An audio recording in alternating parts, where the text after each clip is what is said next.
Quando a gente fala de análise técnica, por exemplo, né? Você enquanto trader manual, né? Na época que você operava muito, que você clicava ali. Uhum. Você chegou à conclusão de o que mais funcionava para você na análise técnica?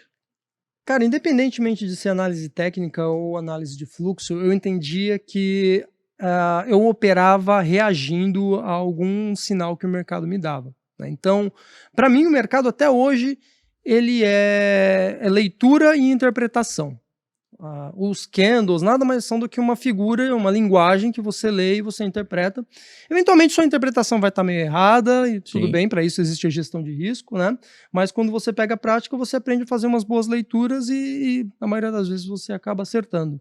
Então, assim, eu não acreditava em setup, eu achava, tipo, é coisa de otário, é para vender coisa é para vender curso para gente que não sabe Para pensar, ignorante. para ignorante, né? E porque eu operava dessa forma, eu usava o gráfico como uma maneira de leitura e não para seguir uma formulinha de bolo, né? Tá. Hoje, putz, eu sou obrigado a dar o braço a torcer que a porcaria do setup funciona, cara. Porque os meus robôs operam basicamente setups. E Certo. eles operam, inclusive, quando eu jamais operaria. Tipo, às vezes o robô abre compra no topo do dia, eu falava, cara, é para vender.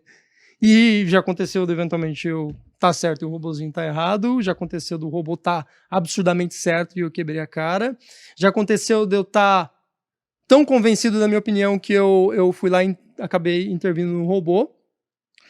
E com o tempo eu aprendi que essa história de intervir no robô era uma besteira danada, na conta geral, o mais perdido que ganhei.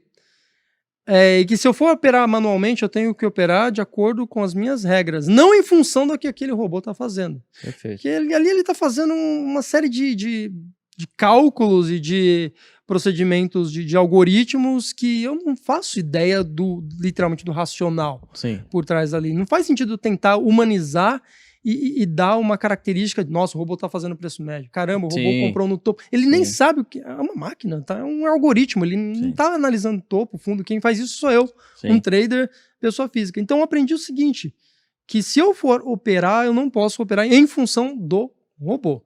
Eu tenho que operar em função daquilo que eu sempre fiz na minha vida toda, da minha leitura e interpretação de mercado. E que se eu fizer desse jeito, eu posso muito bem complementar os meus resultados no robô. Poderia. Porque, sinceramente, eu não tenho o menor interesse mais em clicar, putz, zero Boa. interesse, cara. Mas deixa eu te perguntar, hoje assim, né? Há já algum tempo você acredita em setup, porque agora você escolhe vários setups que são executados muitas vezes, podem ser ao mesmo tempo ou não, enfim, Sim. né? Ou porque você, passei a gostar de setup agora, eu acho que um setup é bom. Eu duvido que se você pudesse escolher só um setup, só um robô que você pudesse escolher, você ia gostar de setup. Nada. Hoje você gosta de setup porque você tem um portfólio. Um portfólio. Né? Que você basicamente tem máquinas, são Uhum. porque os robôs são máquinas de setups. Sim, Sejam nada mais eles é do qual que uma for. automatização. Né? É uma automatização, no fim das contas é só isso que acontece, cara. Boa. Basicamente, você tem ali um setup que você roda um backtest. No backtest, ele vai ter um histórico, obviamente, bom. Se não tiver bom. O backtest não serve para te dizer se o trade é vencedor. Ele serve para te dizer se o trade não é horrorosamente perdedor. Perfeito. Então, você rodou ele, você vai saber que ele vai entrar naquelas condições específicas, que às vezes são condições que vai dar um trade por semana, né? E tá bom, se for um trade por semana e na estatística em geral ele é vencedor, legal. Você começa a rodar, inclusive, no forward test, né? Em tempo real. Se ele começa a performar, aí confirma o que o passado vem se replicando ao longo do presente com aquela combinação específica de dados ali, de parâmetros, né? E quando você tem um desses, dá para viver disso? Acredito que não. Porque, cara, o mercado ele é muito dinâmico. O que funciona hoje não funciona amanhã. Ou talvez esse setup seja tão bom que ele funciona, mas quando o mercado não tiver aqueles parâmetros, ele simplesmente não opera. E aí, se o setup ficar meses sem operar? Eu não fico meses sem comer, sem pagar conta, né? Meus filhos também não. Então, cara, até então eu não acreditava muito em robô por causa disso, né? E é até interessante dizer que até uns 3 anos atrás eu era um cara que muito cético com relação a robôs, né? E eu acho que não era cético à toa, Porque todos os caras que eu conheci que tentaram se meter a automatizar, eles não foram bem sucedidos.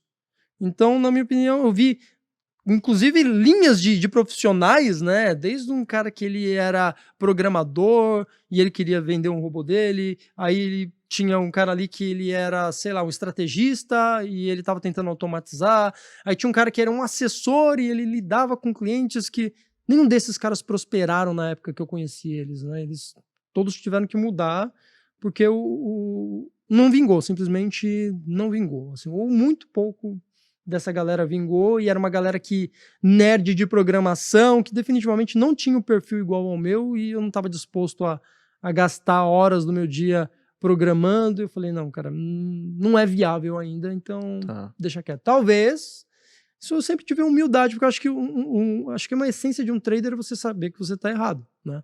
Então eu sempre falava, talvez um dia isso esteja pronto, mas hoje ainda não está. E aí aconteceu muita coisa ao longo desses últimos anos para promover a evolução que a gente vive hoje, né? E eu acho que uma coisa puxou a outra, porque assim, vamos voltar lá, 2014, quando eu voltei para minha carreira solo de trader,